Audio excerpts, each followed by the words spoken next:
that over again. Good thing that I can edit, right? So let's do it again. Mixdown Media Productions. Today on The Podcast Therapist, I'm sharing 11 quick and actionable ways to improve your podcast for 2025, covering everything from better content flow and audio quality to branding and promotions. So stick around for these tips and so much more on The Podcast Therapist for December 18th of 2024. When you're one unbalanced piece of audio from losing your This is The Podcast Therapist. That is right. Welcome back to another episode of The Podcast Therapist. I'm your host, the Shan Man, radio broadcaster, podcaster, and podcast producer. You can also call me Shannon Hernandez. That is my real name. Shan Man is just my radio nickname. But today we are going to be talking about some quick tips, actionable tips that you can utilize for your podcast going into 2024. And these tips are all coming from my review of other podcasts. I'm not naming other podcasts out by name. I'm just saying that I had gone through, I started listening to other podcasts, and then I was like, they can make some improvements there, or they could definitely get rid of that there. But these are just suggestions. These are things that I think that are, I guess, industry standard. I would say they are more standard to the industry of radio. And when we look at things in terms of standards by radio, I'm talking about the flow of the podcast. But we'll talk about that here very shortly. And of course, I want to welcome you for being here, being a part of the Podcast Therapist and the show, because this is the show that is going to help you grow and market your podcast, especially if you are an entrepreneur. All right. So let's go over a quick few things. Today, we are not going to be doing any ads. It's just a quick hit podcast. So lucky for you, no ads on this one, because I do want to just go ahead and get an episode out. As of this recording, it's actually Wednesday, December 18th.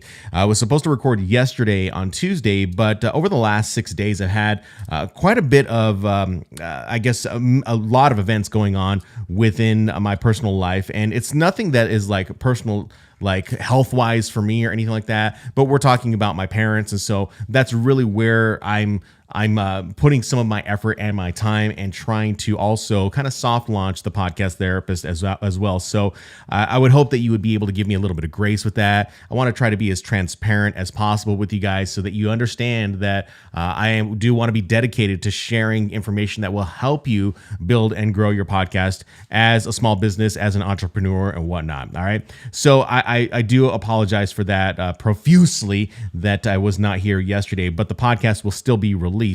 As far as tomorrow being Thursday, it will be released. Now, speaking of which, there will be another programming change to the Podcast Therapist.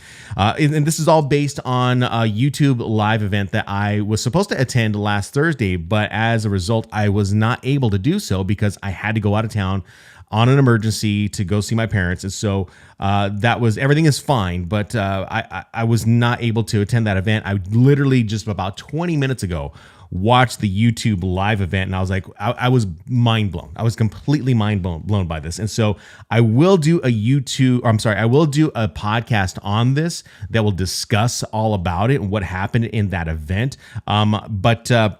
And give you some of my thoughts on that. So just kind of be aware of that. That'll be coming probably, if not next week, the following week. Since we are a week out from Christmas, it's going to be a little bit difficult to get people to listen, I guess. I don't know. But since everything is on demand, I may still go ahead and release it and get it ready. But as far as the programming change is going to be concerned, I think that I'm going to start playing with different times in which I will be releasing the podcast. So I think how it's going to start working is that I will be recording a live version of it on YouTube where you can comment and you can interact with me. If you have questions, I'm more than happy to go ahead and answer those the best that I can, whether I'm being in the chat or if I answer it live on the actual podcast itself. But I will likely do the podcast live on YouTube, and I will be publishing it directly to YouTube as a podcast immediately so that people can go ahead and consume it. Then, of course, what I will be doing is then I'll be publishing the podcast a little bit later, which is not too much later. It'll probably be the next day or day after of the release of the live video. So there's just going to be a little bit a difference in how I release this. So I will keep you posted. I'll let you know. I'll keep you updated. I'm going to start trying to use the community tab on YouTube to let people know of these changes too. All right. And I will start emailing people as well from my email address who are subscribed to my email newsletter, so they can go ahead and get an idea of when this release schedule will be. All right. So there's just a little structure change. So the structure of the release is just, like I said, it's just going to be all about the YouTube event that I did. And, that's really all it is. That YouTube event was just mind blowing in itself. So I just can't wait to share it with you guys. But today, what I want to talk to you about is I want to talk to you about some quick and actionable tips that you can utilize and start working on going into 2025 to make your podcast a little bit better. All right. And these are things that I think I can work on as well. I'm not like crazy, like awesome at podcasting, but I would say that all my years in radio, that has allowed me to refine my process and make it flow a little bit better, at least for what I am trying to do.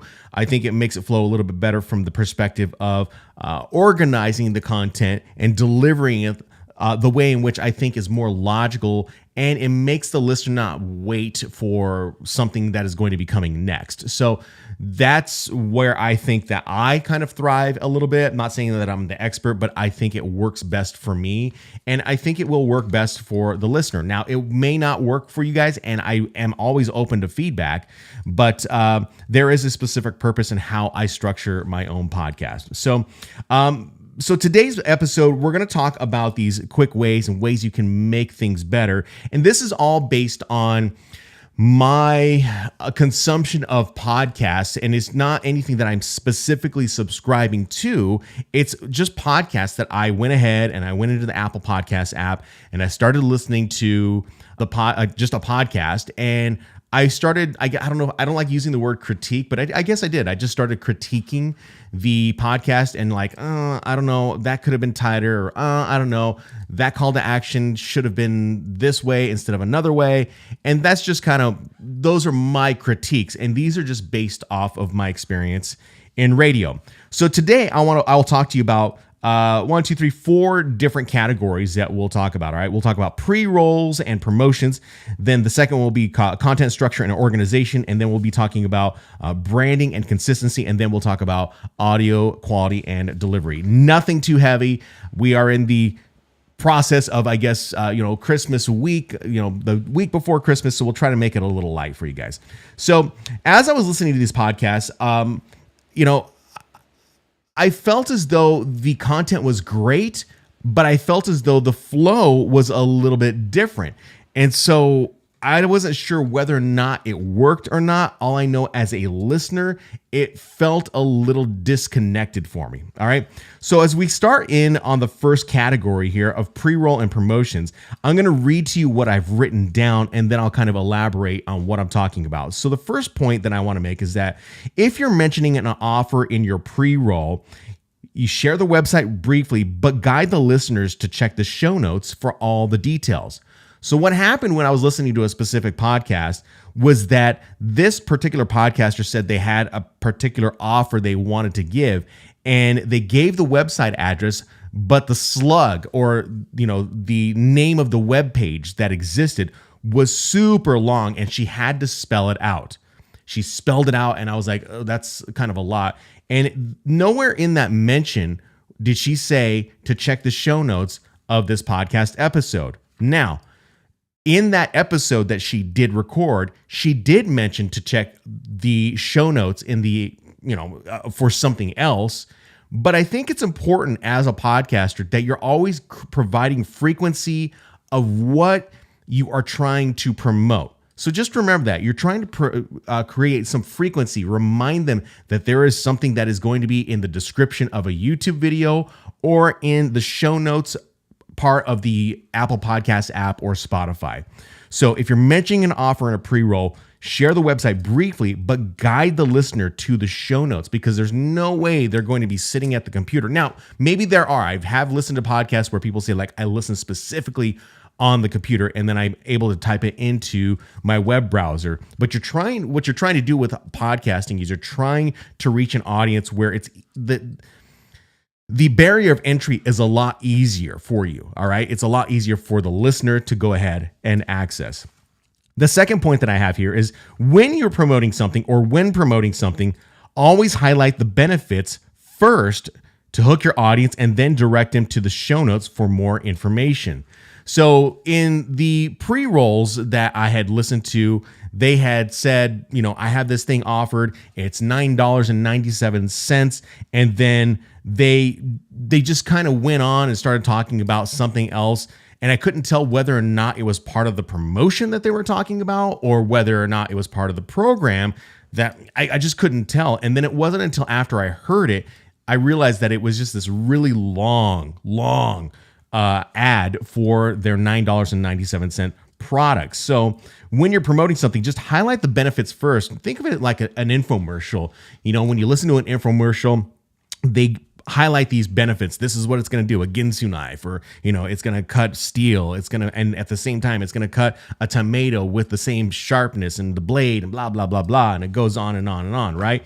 So highlight the benefits and then maybe go into a deeper explanation. But you don't want to go into like this crazy story about why your dog was doing this and that unless it relates directly to the product. All right. So just make sure that you're keeping on track with what you're trying to talk about.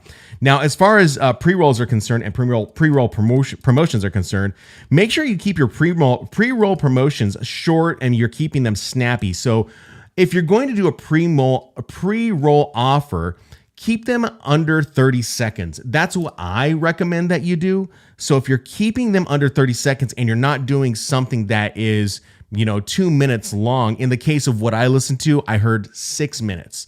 A 6-minute ad on a pre-roll promotion was absolutely mind-blowing to me. It blew my mind away. And I was like, this is 6 minutes of my life I can't get back.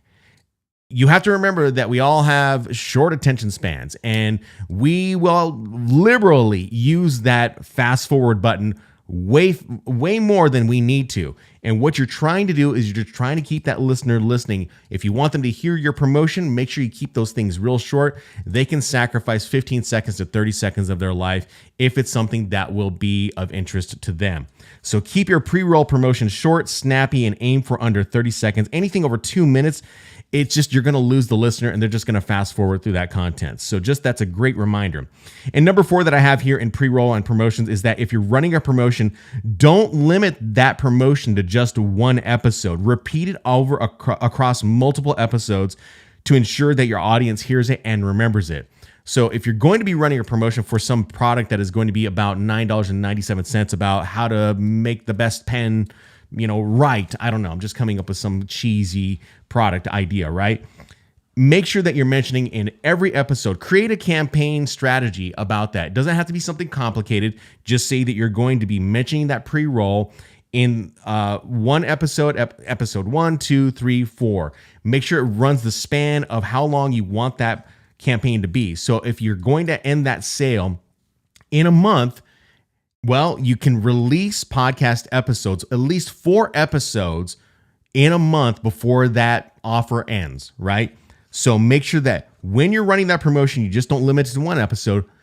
Repeat it over and over. You can create a placement in it, either in a pre-roll, maybe you do the placement in the mid-roll, or maybe you do the placement in the post-roll.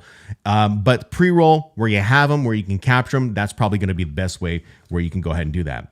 Now, as far as making some actionable changes for your podcast, we'll jump into content and structure organization. And these are just things that I thought of, like I said, on my run.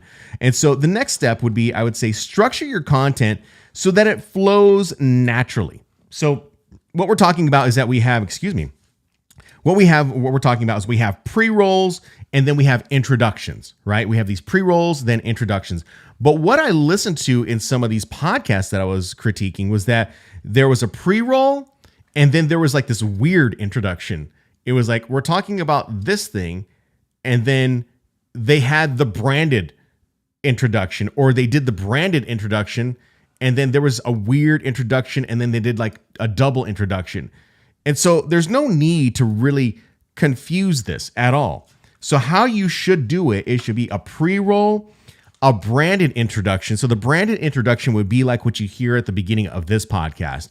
It's just a real quick 15-second, this is the podcast therapist, and there's that voice that comes over, and then I have a music bed that goes underneath it. That's more along the lines of which I think you should go ahead and how you should structure it. That's just the way I think it. So pre-roll, branded introduction, And then you can go ahead and you can do a personal introduction. So the way that I do it and the way you hear it with this podcast is that, and we'll just do it for example's sake so that you can kind of hear it the way that I do it, right? So I have a sounder that starts at the beginning of my podcast. So that is this. Mixdown Media Productions. And then what I'll do after that is I'll give a real quick hit on what is coming up in the podcast. So today on the Podcast Therapist, I'm sharing 11 tips, that will help you grow your podcast. And that is just all I'm saying. And then I say the date of when I've gone ahead and released it. And then I jump into what I would call my sweeper or my stager is what I call it. So it starts here. Mixdown Media Productions. I do my introduction right here. It only lasts mostly at 10 seconds. And then I jump directly into my stager, which would be when you're one unbalanced piece of audio from losing your... This is the Podcast Therapist. And then from there, I will go ahead and do the introduction, right? So, hey, welcome to the Podcast Therapist. My name is Shannon Hernandez, radio broadcaster, podcast producer. And then today you're listening to a podcast where it's helping out podcast entrepreneurs, et cetera, et cetera, et cetera. And then you can go ahead and organize it out. What you want to talk about, what I've written down today in the podcast of what we're talking about today. As I said, I want to do a quick housekeeping items. I'm talking about a live stream. We'll turn that down. I'm talking about a live stream on Wednesday. I'm saying, hey, I watched the YouTube live event that they did last Thursday, and there's going to be some programming changes. And you just go through and you organize it a little bit better so that there's a better flow in your podcast instead of just having it be all all organized, kind of haphazardly. You don't want to do that. At least in my opinion, you don't want to do that. So again, if we are going to go ahead and reiterate, when you're structuring your content, make sure you're structuring it so that it flows a lot better. So it's going to be a pre-roll, a branded introduction, a personal introduction, then you jump into your main content. So avoid delays. Your audience doesn't want to wait 6 minutes until the actual content starts. I heard that at least 3 times in 3 different podcasts, and I didn't want to hear that. I just did not want to hear 6 minutes of an ad. I didn't want to hear 6 minutes of like some story. Like that story could have very well been better placed in the main content itself. So that's what I'm talking about. Organize and structure your content a little bit better so that it flows better for your listener. All right.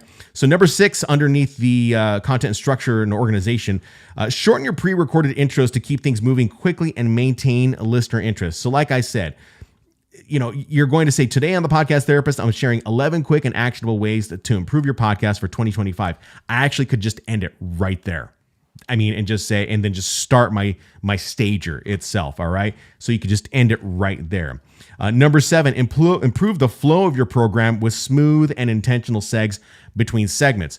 So what I'm talking about here, when I talk about segs, I'm talking about segues, right? When you're creating a podcast, you want to create segues that give the listener the indication that something new is going to be coming up. So you might have heard me at times where I start talking and then all of a sudden you hear like music coming up underneath me, and I've changed my tone of my voice, and I start talking about, these are the solutions that you can have, and I think if you implement these solutions, they will be better for your podcast, et cetera, et cetera, et cetera.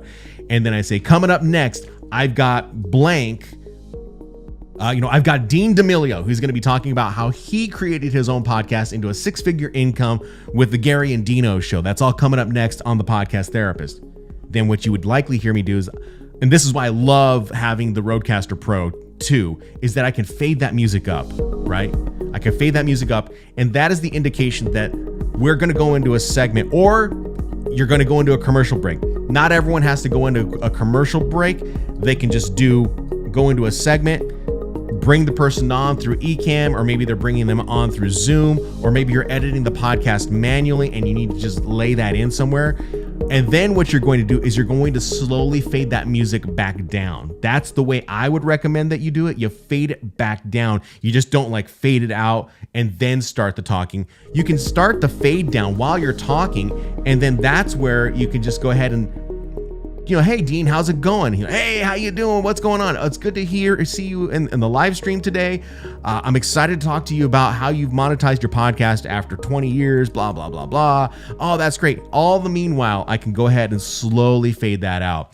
Those are radio tricks that I have always implemented into my programming, right? You're just fading things out and you're making everything flow a little bit better. You can either do this on the Rodecaster Pro 2, or if you're doing it manually inside of Adobe Audition, you could do exactly the same thing.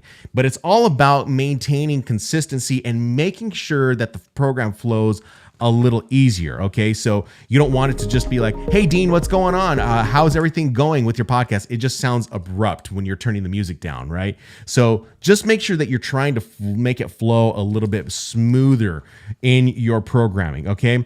Now let's jump into branding and consistency. So if we are on number 8 of 11 quick and actionable tips to improve your podcast for 2025, and the branding and consistency, I think, is something that you need to have. Now, this isn't just audio branding. This has to deal with visual branding as well. So what I've written down is that I said, ensure your podcast branding is consistent. Use the same artwork across platforms and always include your logo. So what you're seeing inside of Apple Podcasts and I believe in Spotify is you're seeing that there are people who will say, you can, so what you can do in some podcast platforms is that you can create artwork, individualized artwork for that particular episode, and it shows up whenever you're playing that actual podcast. But what I had seen when I was looking at some of these podcasts is that, they created something in Canva and all it said was like episode 303. And then it gave the title of the podcast. And I'm like, well, I don't know. Who am I listening to right now? I was like, who am I listening to? Of course, I saw who I was listening to in Apple Podcasts, but it was like there was no branding in the image, and I thought branding in that image would be really great to know who it's about, whose podcast that is. And it just looks great, and it helps people remember your brand over time. This is not a podcast thing. This is not a radio thing. This is just a branding thing altogether. You're just trying to keep your listener, trying to keep your brand at top of mind with your listener. So that's something that you should think about when you're creating artwork. Now, when it comes to YouTube artwork, that's something that is a little bit different, and I will talk about in a future episode when we're talking about creating podcasts for YouTube, because it's different. The thumbnail is going to be different. So if you're uploading a thumbnail that is on Apple Podcasts and Spotify, it has to be different for YouTube. And we'll discuss more of that when I do that episode. All right. Number 9, I say keep sound effects and sweepers consistent to create a polished and professional listening experience. So as you've heard with the podcast therapist, everything stays the same, right? It's pretty consistent. You hear the same music beds. You hear pretty much the same sweepers. You hear the same bumpers. Everything's kind of the same. So you've created a structure with your podcast, and that structure just kind of it flows, right? Now, whether or not someone decides that they want to go ahead and fast forward to the meat of the content is up to them. But for you, or for someone that is going to be listening to the podcast, maybe you want to create a program that is a little more structured so that when they're on a ride or they're doing a workout, that it sounds like it's something that can be consumable through segments where maybe they need to stop 15 minutes in and then they can pick back up and remember they're picking back up in a second segment. That's just something that you can think about when you're doing this, okay? So keep the sound effects and sweepers consistent. Another thing that I wanted to point out in the sweepers and consistency is that some podcasters, what they like to do is they'll do like a top 10 list. We're doing kind of like a top 11 list right now, right? And you likely have heard this on radio where you'll hear like, number 5, and then you hear some sound effects like number 5, and then swoosh, and then the host will come on and say, yeah, so coming in at number 5 today, we have the drones over New Jersey, and this is what's going on with the drones, and they'll do the whole bit on the drones, and then there'll be another sound effect that'll be like number 4, and then it'll be a swoosh, and then they can go ahead and do this, right?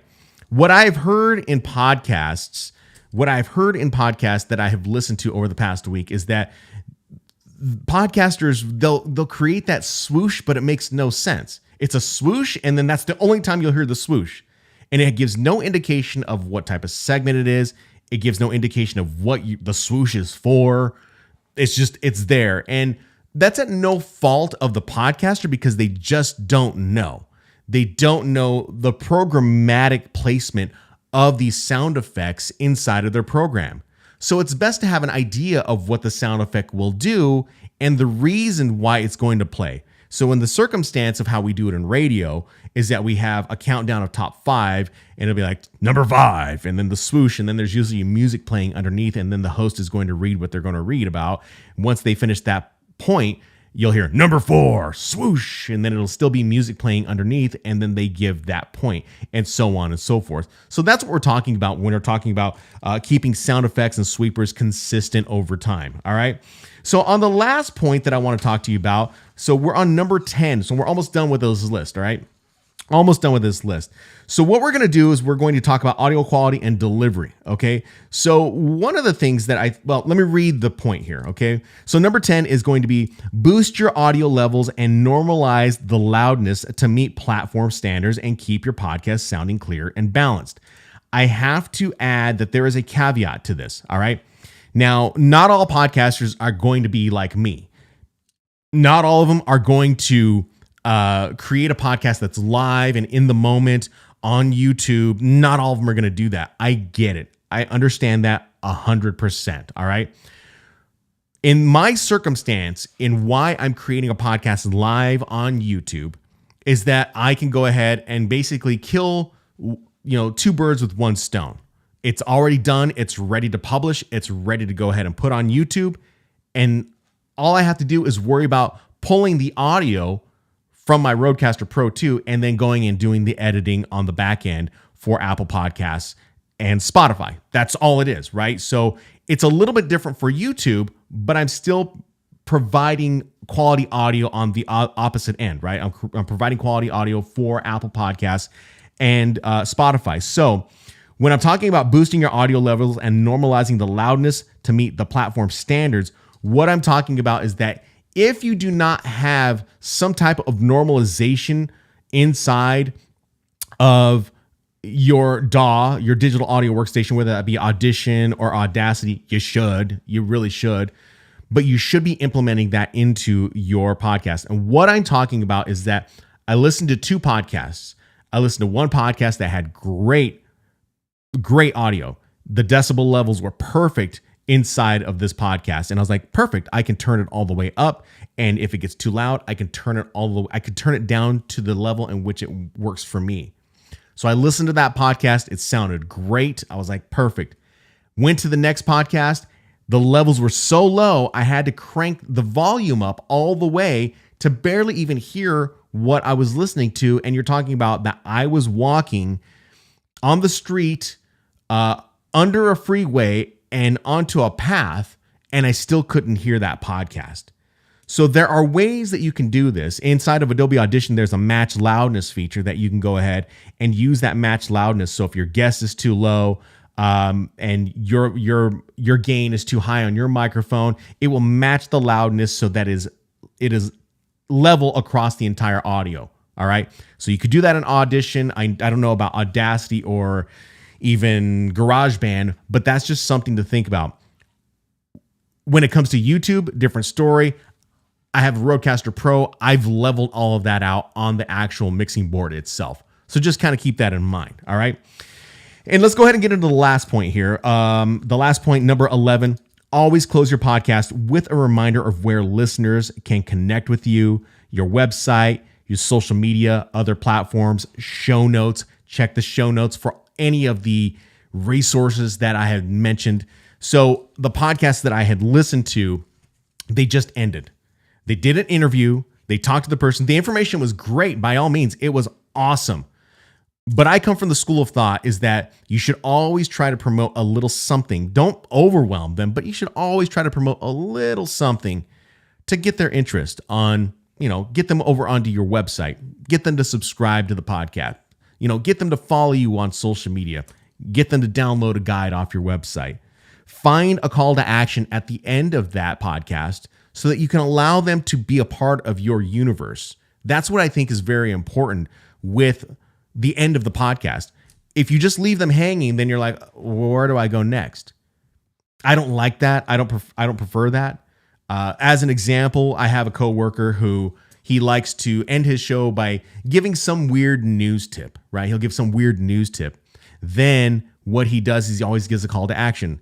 If you want to comment on this weird thing that I'm giving out, email me at blank@98kupd.com. He's always giving some type of call to action. And I think more podcasters need to do that too. So as a recap, I'll just give you a real quick recap of the top 11 things that I think you should do to improve your podcast for 2025 is if you're mentioning an offer and a pre-roll, make sure you share the website briefly, but always direct them to the show notes. Number 2, when promoting something, always highlight the benefits first to hook your audience and then direct them to the show notes for more information. Number 3, keep your pre-roll promotions short and snappy. Aim for under 30 seconds. Anything over 2 minutes is too long and risks losing listeners. Number 4, if you're running a promotion, don't limit it to just one episode. Repeat it over multiple episodes. Number 5, structure your content so it flows naturally. Pre-roll, branded introductions, personal introduction, and then main content. Avoid any delays. Number 6, shorten your pre-recorded intros to keep things moving quickly and maintain listener interest. Number 7, improve the flow of your program with smooth and intentional segues between segments. Number 8, ensure your podcast branding is consistent. Use the same artwork across platforms and always include your logo with the exception of YouTube. That's going to be discussed at a future episode. Number 9, keep your sound effects and sweepers consistent to create a polished and professional listening experience. And then, of course, number 10, boost your audio levels and normalize them so that your listener doesn't have to struggle to turn up the volume. I mean, that's going to be something important. And number 11, always close your podcast with a reminder of where listeners can connect with you, whether it's on your website, social media, or other platforms. We're going to dive into some of these things in the future. I think is really going to be valuable for you when it comes down to how you develop your podcast for your business and how you can make it flow and make it a little easier. Because if you're doing it inside the podcast, you'll want to make it flow in the podcast, and then you'll want to make it flow off the podcast on the website itself or on the Apple Podcast app or on the YouTube channel. So what you're creating in terms of audio must always be organized and structured. We can figure out your structure at a future date, but it's got to be structured so that it's easier on the back end for you. So I know that was a lot. It was a fire hose of information. I get it. Whew, I'm winded right now, but I hope this has been very helpful for you. If you have questions, you're always welcome to reach out to me. If you're on YouTube right now, you can go ahead and leave a comment down below and watch this. If you're on Apple Podcasts or you're on Spotify, you're more than welcome to reach out to me on Threads or go to thepodcasttherapist.com and you can reach out to me on the contact form that is on my website. And of course, if you're looking to start a podcast, make sure that you're checking out my essential equipment guide to starting up a podcast. That is the link is down in the description below of this video, and of course, Apple Podcasts app. That's my quick start guide. It's very, very helpful. And until then, next week is Christmas, so I might release another little short episode for you guys. We'll see how that works out. But in the meantime, I hope you have a great Christmas holiday or whatever holiday that you are celebrating. Stay safe out there, and we'll see you next time.